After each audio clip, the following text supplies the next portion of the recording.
on a parlé de trois choses. Des faux prophètes, vous vous souvenez? On a parlé des Mormons. Et quand j'ai vu l'actualité de ce qui s'est passé aux États-Unis, c'est un Mormon qui a tué cet homme. OK? Hein, ceux qui étaient là mardi, vous vous souvenez? Si on pouvait revoir les enseignements. On a parlé des Mormons et c'est des Mormons qui ont tué cet homme qui était, non seulement il parlait de sa foi, non seulement il insistait sur le principe d'un nombre de choses.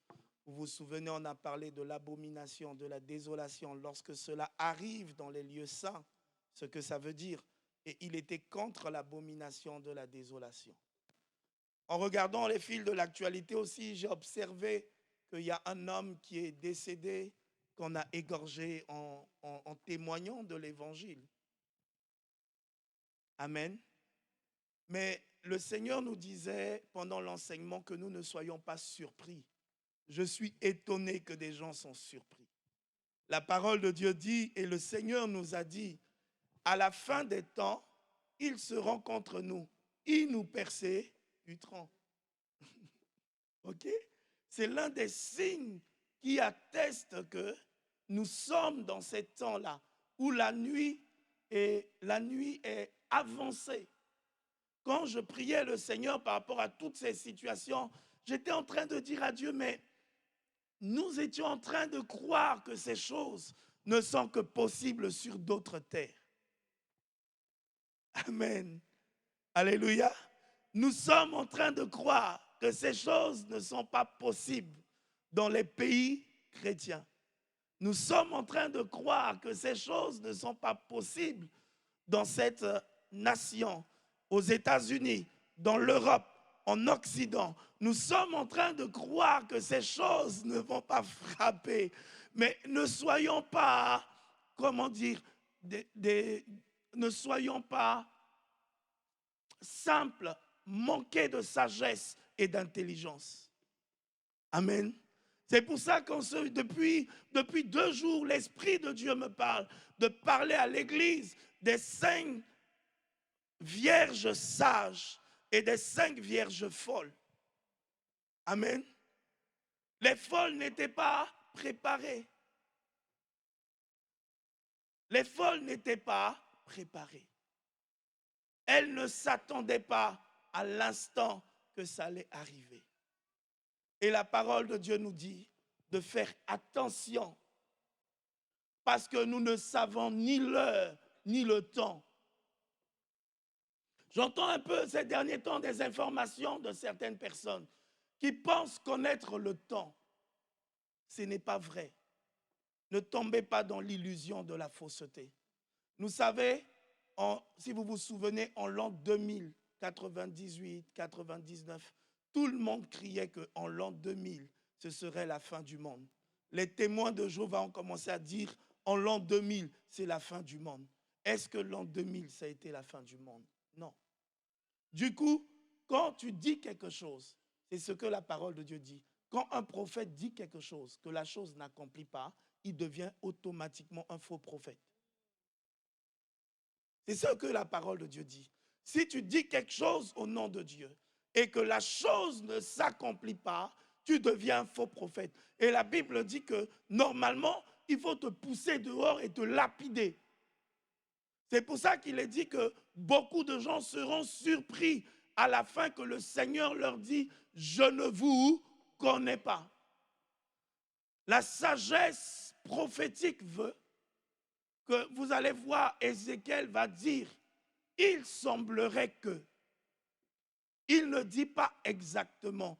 Il utilise le langage de « il semblerait que ». Certains disent que c'est le 23 septembre. Bon, si le 23 on dépasse, on fait comment? Si ça arrive le 21 et que ça n'arrive pas le 23, on fait comment? On sera taxé pour des menteurs. On sera taxé pour des voleurs. On sera taxé pour des faux. Jésus lui-même, il dit, je ne connais ni l'heure, ni le jour. Comment certains sont-ils arrivés à connaître l'heure et le jour sont-ils plus que Jésus? Amen. S'il devait nous révéler le jour, il aurait pu nous révéler dans Apocalypse qui nous parle de la fin des temps. Mais est-ce que dans Apocalypse, il nous est parlé du jour? Est-ce qu'il nous est parlé de la date? Est-ce qu'il nous est parlé de l'heure? Je vous dis ces choses afin que nous ne prenions garde et que nous ne tombons pas dans la séduction. Amen. Je vous dis ces choses pour ne pas que nous tombons dans la séduction. Parce que l'ennemi, dans la fin des temps, il est dit dans Apocalypse, va essayer, si possible, de séduire les élus. Ce n'est pas parce qu'on est élu qu'on ne peut pas tomber dans la séduction. Non. La Bible dit, l'ennemi va essayer, si possible, de séduire les élus. Et nous devons faire attention. C'est vrai, la nuit est avancée. C'est là le thème que Dieu m'a demandé de partager en ce matin. C'est vrai que la nuit est avancée. Tous les signes montrent que la nuit est avancée.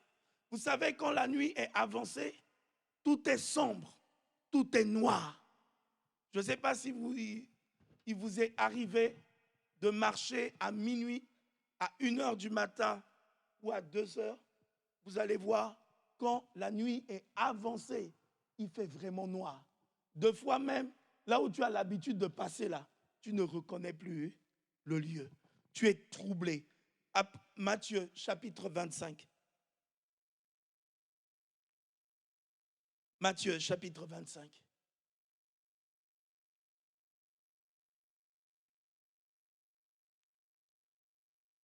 Est-ce que quelqu'un peut le lire?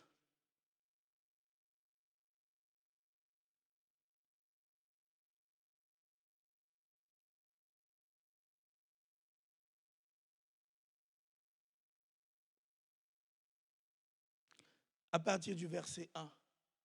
Super. Est-ce qu'on peut passer le micro?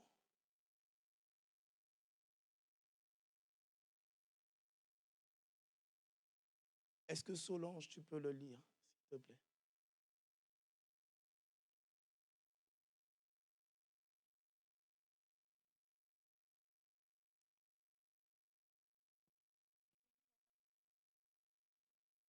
Non, il faut l'allumer.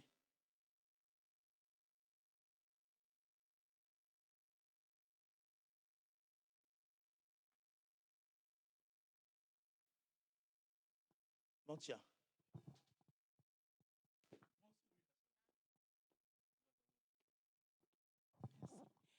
Je lis la parole de Dieu avec respect. Matthieu, verset 1, 25. Jusqu'à quel verset? Ok.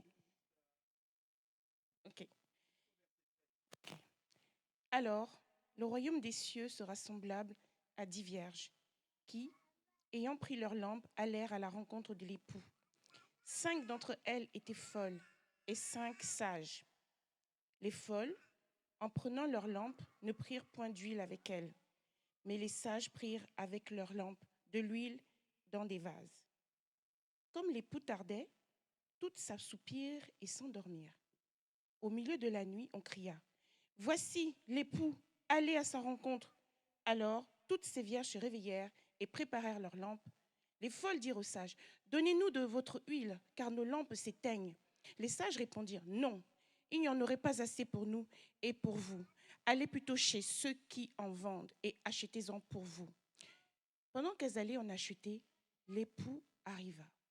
Celles qui étaient prêtes entrèrent avec lui dans la salle de noces et la porte fut fermée. Plus tard, les autres vierges vinrent et dirent: Seigneur, Seigneur, ouvre-nous. Mais il répondit: Je vous le dis en vérité, je ne vous connais pas. Veillez donc, puisque vous ne savez ni le jour ni l'heure. Veillez donc, parce que vous ne savez ni le jour. Merci. Amen. Alléluia. Ça, c'est la parole du Seigneur Jésus-Christ. Veillez donc, parce que vous ne savez ni le jour ni l'heure. Mais avant qu'il en arrive là, il y a un point important. on a commencé à crier, à dire, voici l'époux arrive. Amen. On ne nous a pas dit à quelle heure il a crié. Amen. Mais on nous a simplement dit qu'une voix a crié, voici l'époux, il arrive. Et qu'est-ce qui s'est passé? C'est qu'elles se sont toutes réveillées. Amen. Dis à la personne qui est à côté de toi, réveille-toi. Amen. Dis-lui, réveille-toi. Amen. Alléluia. Quand il a entendu la voix, elles se sont toutes réveillées. Vous vous souvenez, on était en train de chanter « Reçois le parfum, le cœur que je te donne ». Les 10 étaient rentrés dans la salle, tout était dans la salle, venus donner leur cœur à l'époux, venus s'attacher à leur mari. Et l'Église est l'épouse de Christ. Et nous sommes l'Église. Amen. Et elles sont venues pour une noce, pour un attachement, pour un mariage. Mais dans celle-là, il y avait celle qui était préparée et celle qui n'était pas préparée. Le plus grand message prophétique, celui qu'on dit le plus grand prophète dans la Bible, est-ce que vous le connaissez? C'est qui le plus grand prophète? La parole de Dieu dit que depuis le commencement jusqu'au temps de Jean-Baptiste, il n'y a pas eu de plus grand prophète que Jean-Baptiste. Parce que le message de Jean-Baptiste était simple. Préparez-vous à la rencontre de Dieu. Le plus grand message prophétique, c'est préparez-vous à la rencontre de Dieu. Que sert-il à un homme de gagner ce monde, de gagner les richesses, de gagner les biens, si à la fin, il perd son âme? Que sert-il? Je ne suis pas en train de dire qu'il ne faut pas gagner, mais je suis en train de dire quel est l'objectif principal de la vie. L'objectif principal de la vie chrétienne, qui est celle des 10 vierges, était de se préparer à la rencontre de l'époux. Lorsque nous venons en ces lieux, nous venons nous préparer à la rencontre de Dieu. Lorsque nous venons ici, lorsque nous marchons tous les jours, nous devons nous préparer à la rencontre de Dieu. L'Église primitive, et c'était l'une de mes réflexions ce matin, et je pense qu'on va l'instaurer au niveau de l'Église, que tous ceux qui sont rentrés par les eaux de baptême sachent comment se préparer à la rencontre de Dieu et quand ils vont rencontrer le Seigneur, de peur qu'on tombe dans les hérésies. Parce qu'aujourd'hui, il y a beaucoup d'hérésies. Beaucoup d'hérésies. C'est pour ça qu'il faut s'attacher à la parole de Dieu. Parce que la parole de Dieu est une lampe à nos pieds, une lumière pour notre sentier. Il faut marcher, c'est la parole de Dieu qui est le chemin. Et Jésus dit, je ne connais ni le jour ni l'heure. Et là encore, il dit, il ne connaît ni le jour ni l'heure. Si quelqu'un dit qu'il connaît le jour et l'heure, ça veut dire que il est en dehors de la parole de Dieu.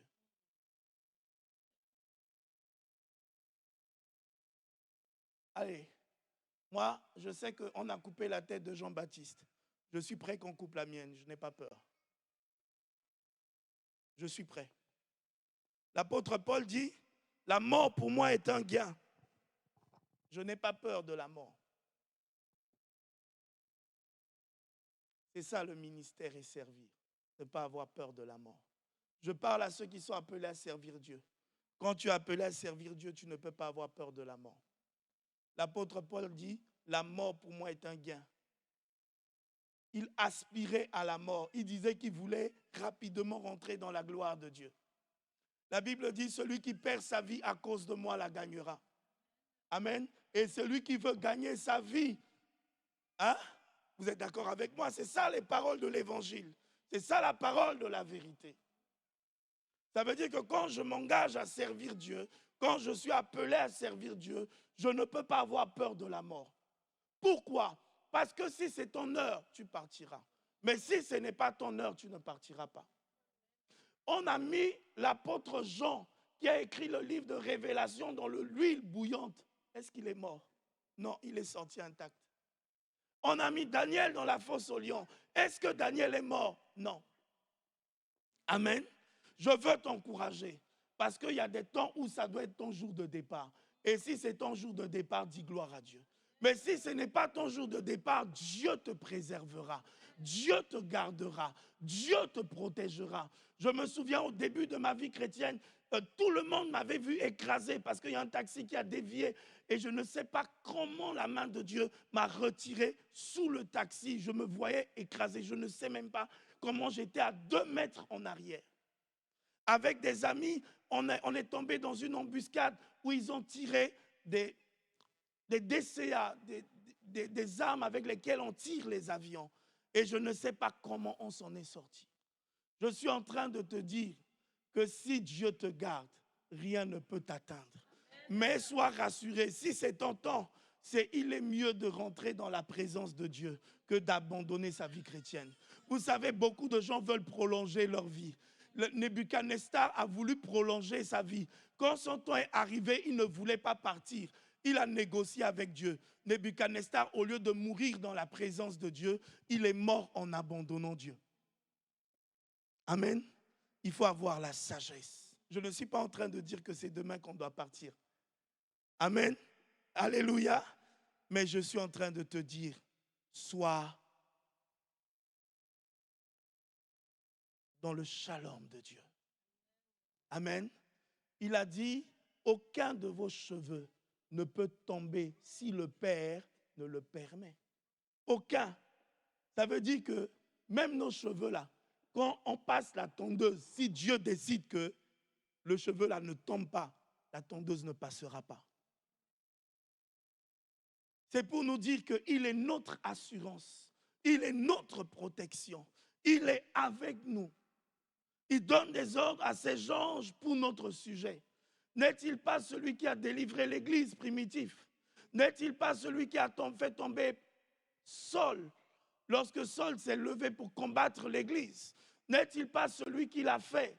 Je veux vous rassurer que nous devons nous préparer, mais se préparer n'est pas être dans la crainte.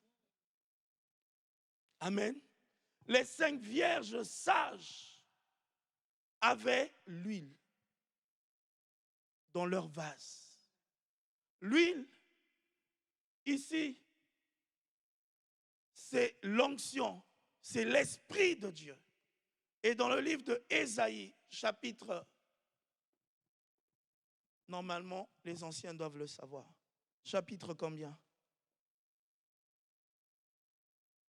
Les anciens doivent le savoir. L'Esprit de l'Éternel est l'esprit de sagesse, l'esprit d'intelligence. Hein? Ok, on va voir. Alléluia. Ésaïe. Je crois que... Hein? D'accord. Super. Amen. C'est tout à fait ça. Amen. L'Esprit de l'Éternel reposa sur lui. L'esprit de sagesse et d'intelligence. L'esprit de conseil et de force. L'esprit de connaissance et de la crainte de Dieu. Il respira la crainte de l'Éternel. Quand on parle du Saint-Esprit et qu'on parle de l'onction, on parle de l'esprit de sagesse. Quel est le commencement de la sagesse? Ah, vous êtes ancrés. Amen. La crainte de Dieu, le respect de Dieu. L'Esprit de Dieu L'onction de Dieu, c'est la crainte de Dieu. Le respect pour Dieu. Le premier élément, c'est que nous devons respecter Dieu et craindre Dieu. Respecter Dieu commence par quoi? Par le fait de l'honorer. Dieu honore ceux qui l'honorent. Je veux encourager tout un chacun. Et l'Église qui doit être sage, celle qui doit honorer Dieu, respecter Dieu. Honorer Dieu commence par les petites choses. Dieu honore ceux qui l'honorent. Commençons à honorer Dieu.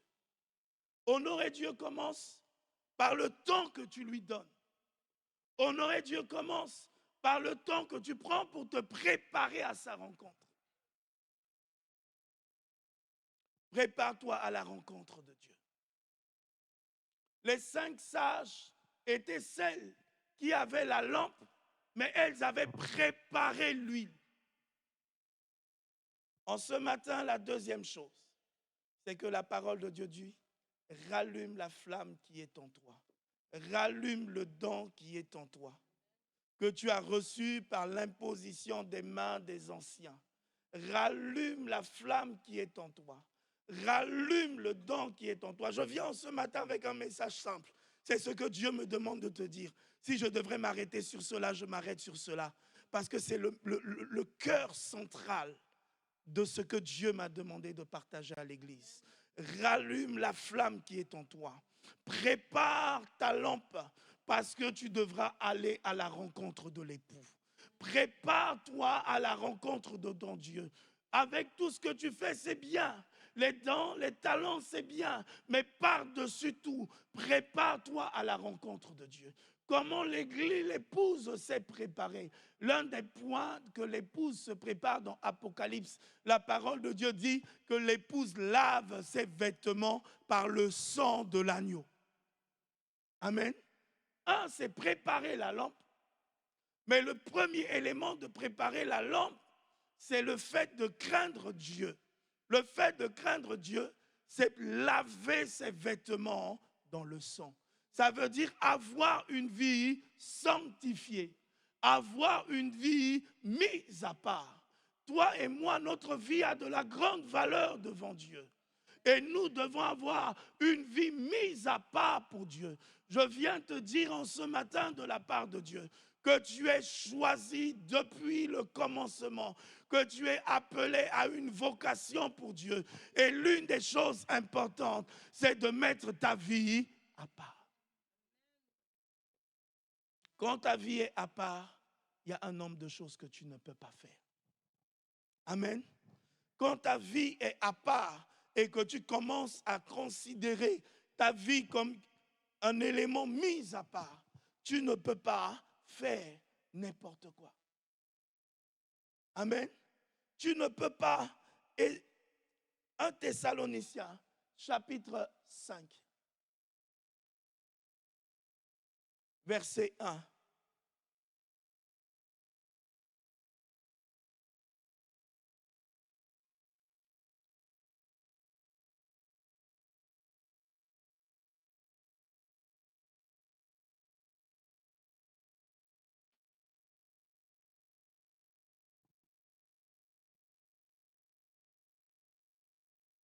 À partir du verset 1. En ce qui est des temps et des moments, vous n'avez pas besoin, frères, qu'on vous en écrive. Est-ce qu'on peut avancer? Car vous savez bien vous-même que le jour du Seigneur viendra comme un viendra comme un voleur. Ça, c'est le message qui a été délivré à l'Église. Le jour du Seigneur viendra comme un voleur dans la nuit. Et aujourd'hui, nous sommes dans la nuit.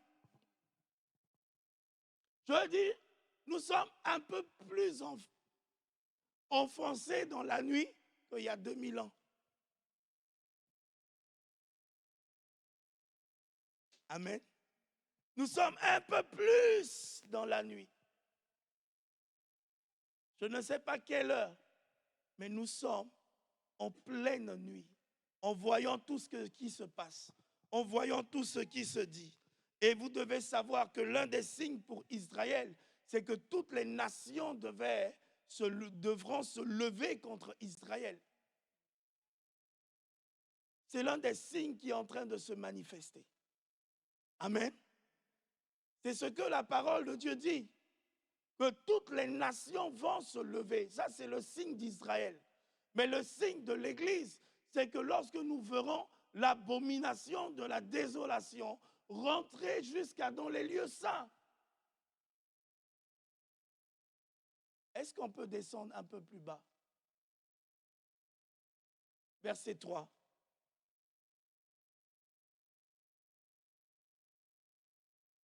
Quand les hommes diront paix et sûreté, alors une ruine soudaine les surprendra, comme le douleur de l'enfantement, la femme enceinte. Ils n'échapperont point. Verset 14. Verset 4 plutôt. Mais vous, frères, vous n'êtes point dans les... Vous, frères, vous n'êtes point dans les ténèbres, pour ce que ce jour vous surprenne comme un voleur. Toi, tu n'es pas dans les ténèbres.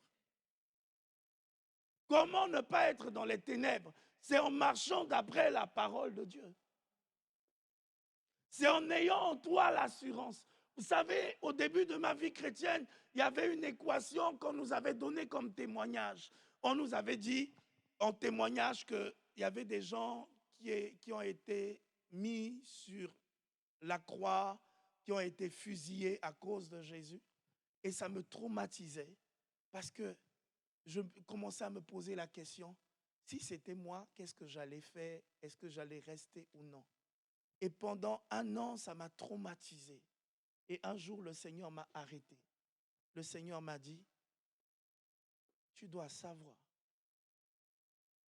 que face à ces situations, c'est l'Esprit de Dieu qui te donnera la force.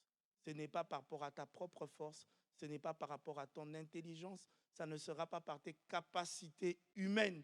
Parce que je me traumatisais à me dire comment je vais faire. Est-ce que je vais fuir ou je vais rester? Est-ce que je vais régner Christ? Et là, l'Esprit de Dieu a commencé à me dire, Jésus-Christ nous a dit, dans les derniers temps, il répondra de son esprit consolateur nous fortifiera, l'Esprit consolateur nous poussera, l'Esprit consolateur nous guidera. Amen.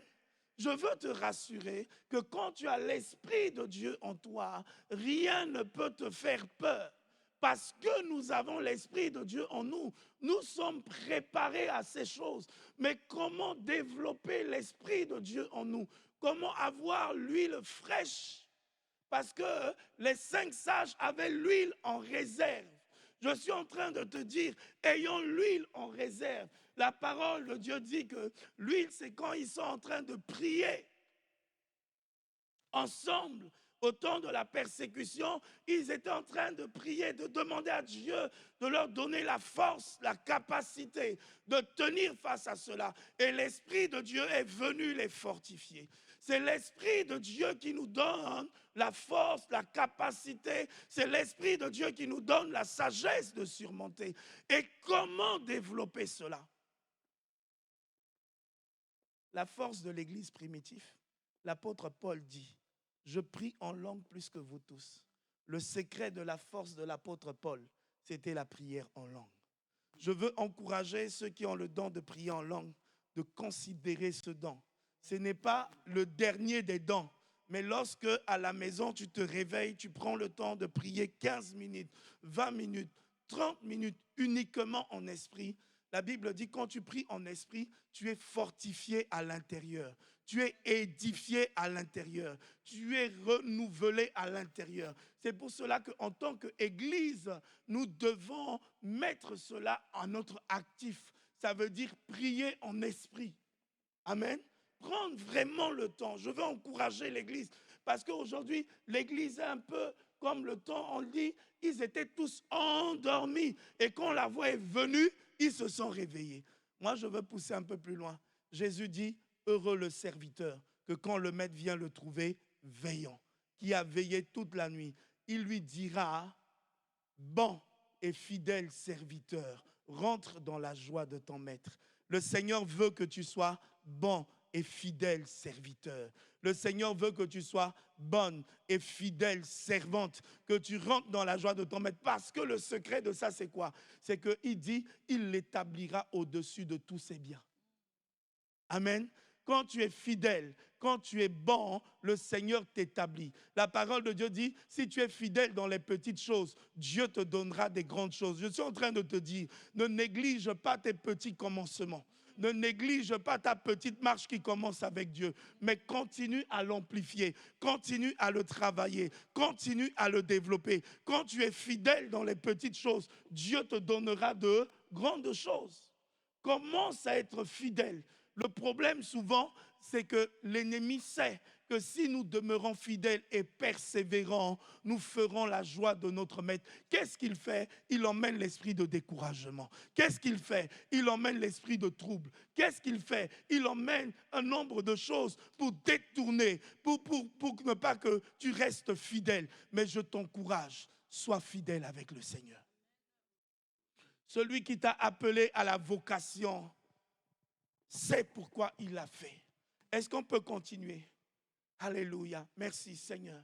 Verset 5.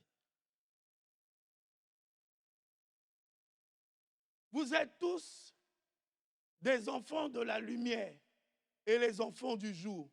Nous ne sommes point de la nuit ni des ténèbres. Amen. Vous savez, quand on parle des ténèbres, imaginez tout ce qui se passe souvent dans les ténèbres. Quand tu es enfant du jour, tu ne peux pas pratiquer les œuvres des ténèbres. Amen. Tu ne peux pas pratiquer les œuvres des ténèbres parce que tu es enfant du jour. Ta conscience va te déranger. Ton esprit va te déranger. Quand tu voudras faire quelque chose, l'esprit de Dieu va te dire non, ne le fais pas. Et même si tu t'entêtes et que tu le fais, après tu sens que tu es blessé au-dedans de toi. Après tu sens qu'il y a quelque chose qui est rompu. Souvent quand c'est comme ça, répands-toi. C'est ce que la parole de Dieu dit dans Apocalypse. Répands-toi. Amen. Répands-toi et reviens à ton premier amour. Moi, quand j'ai relu ça ce matin, j'ai dit, hé Seigneur, quand tu me dis de revenir au premier amour, c'est revenir comme avant, dans mon jeune âge, en marchant avec la Bible sous mes bras et en prêchant l'évangile à tous ceux qui étaient devant moi. C'est ce que tu es en train de me demander de le faire. Mais je n'ai pas peur de le faire. Amen. Je l'ai fait une fois, je le ferai encore pour la gloire du Seigneur. Je veux t'encourager. N'aie pas honte de l'évangile, car l'évangile est une puissance. Amen. N'aie pas honte de témoigner ce que l'Église, Dieu était en train de dire aux 5 vierges sages, était de garder la lampe. Est-ce qu'on peut revenir sur Matthieu chapitre 5, 25?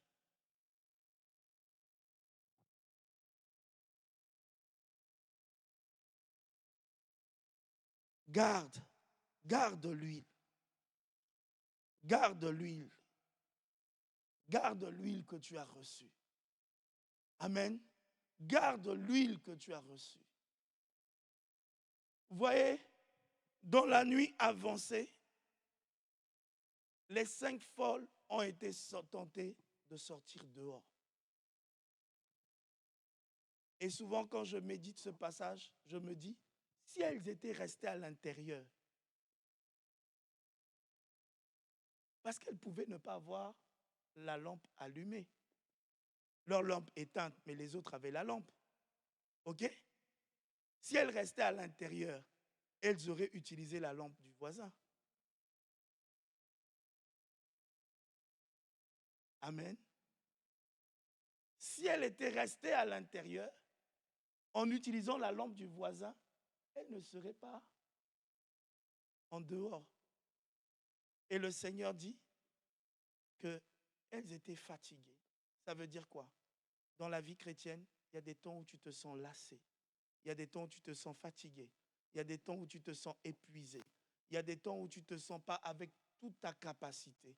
Moi, ce que je dis à Dieu, même si je suis lassé comment, même si ma lampe n'est pas totalement allumée, il n'y a plus le zèle, il n'y a plus la force, mais je viens quand même. Parce que je me dis, si tu viens là, je ne suis pas en dehors. Même s'il n'y a pas la lampe allumée, quand même, tu vas me prendre. Mais si je reste en dehors, si je reste en dehors et que tu viens, tu vas fermer la porte. Donc, je préfère rester dans la salle, hein, sans lampe, peut-être sans pétrole, mais quand même, je suis certain que tu vas me prendre. Ça, c'est la sagesse. Si elle n'était pas sortie, il n'allait pas les mettre dehors. Mais parce qu'elles sont sorties, je suis en train de te dire, ne cherche pas l'inspiration dehors. Quand tu as l'Esprit de Dieu, tu as l'esprit de révélation. Ne cherche pas la révélation dehors. Aujourd'hui, beaucoup de gens font des contrefaçons. Aujourd'hui, beaucoup de gens prennent la musique du monde pour chanter dans l'église. Aujourd'hui, beaucoup de gens prennent la manière de faire des gens du monde et ils font du copier. Oh non, tu n'es pas un copier, tu es un original. Amen. Tu n'es pas un copier. Et aussi l'autre point, ne prends pas le copie de quelqu'un de dehors pour emmener. C'est dangereux. J'ouvre une parenthèse et j'explique. Beaucoup de gens, aujourd'hui, vont sur les réseaux sociaux. Il prend quelque chose qu'il a lu et il vient, il le prophétise. C'est faux. Et Dieu le sait. À un moment, des amis à moi étaient dans un pays et dans ce pays-là, il y avait une manière de faire. Ça veut dire que le pasteur envoyait quelqu'un surveiller la vie de quelqu'un pendant longtemps. Il venait dire au pasteur et le pasteur prophétisait ça après pour dire que c'est vrai. Mais c'est faux. C'est faux. Si j'ai vu mon frère pécher, je vais le voir et lui dire, frère, tu as péché. Pas que je vienne dimanche et prophétiser que tu as péché. Sinon pas, c'est faux. C'est un mensonge. Parce que Dieu ne m'a pas demandé de prophétiser. Amen. Alléluia. Il ne faut pas sortir pour prendre la lampe dehors, l'huile dehors, pour chercher un nombre de choses dehors. Il ne faut pas sortir de la vérité. Il ne faut pas sortir du vrai. Mais il faut rester dans la présence de Dieu. Il faut rester avec Dieu. Et Dieu nous donnera ce qui est nécessaire. Amen. Il faut rester avec Dieu. Il faut persévérer. Ce Dieu dit à l'Église, ce que je connais ton travail, je connais ce que tu fais, mais ce que je te demande, reviens à ton premier amour. Vous savez, le premier amour, c'est quoi? C'est l'intimité profonde. Reviens à l'intimité profonde avec Dieu. Ne cherche pas l'huile en dehors. Il n'y a pas d'huile en dehors. Il est doux et agréable pour les frères de demeurer ensemble. C'est là où Dieu répand l'huile précieuse. Amen. Ne nous laissons pas pousser à chercher dehors. Ne cherchons pas à copier. Tu es un original. Tu as une vocation spécifique. Tu as un appel spécifique. Tu as un don spécifique. C'est pour ça que vous voyez, même deux jumeaux n'ont pas le même ADN. Deux jumeaux. Et pourtant, c'est les mêmes gamètes. Mais ils n'ont pas le même ADN. Pourquoi? Parce que Dieu est en train de dire tu es spécifique. Je veux dire à chacun de nous, nous sommes spécifiques. Reste dans la présence de Dieu. Reste dans la maison de Dieu. Reste dans l'intimité avec Dieu. Alléluia. Rallume la flamme qui est en toi. Rallume le don qui est en toi. Rallume ton encouragement. Rallume ta dévotion. C'est vrai que la nuit avancée. C'est vrai qu'il y a des bruits. Souvent pendant la nuit, il y a des bruits. Vous savez, quand vous vivez dans un pays où il n'y a pas de lumière, souvent la nuit, hein, il y a des chats qui miaulent. Et j'ai même entendu des fois des chats qui miaulent comme si c'était des bébés. Ça te fait peur. La nuit a avancé, ça veut dire quoi? Il va y avoir des bruits. Il va y avoir un nombre de choses. Mais toi, reste. Alléluia. Toi, reste. Même si il n'y a plus d'huile, il n'y a pas de zèle, tu n'es pas encouragé, je veux te dire, reste quand même. Le Seigneur saura te donner la force. Le Seigneur saura te ranimer. Le Seigneur saura te pousser. Le Seigneur saura t'encourager. Il dit, rallume la flamme qui est en toi, le don qui est en toi, que tu as reçu par l'imposition des mains des anciens. Travaille à la vocation à laquelle Dieu t'a appelé. Je veux t'encourager. Amen.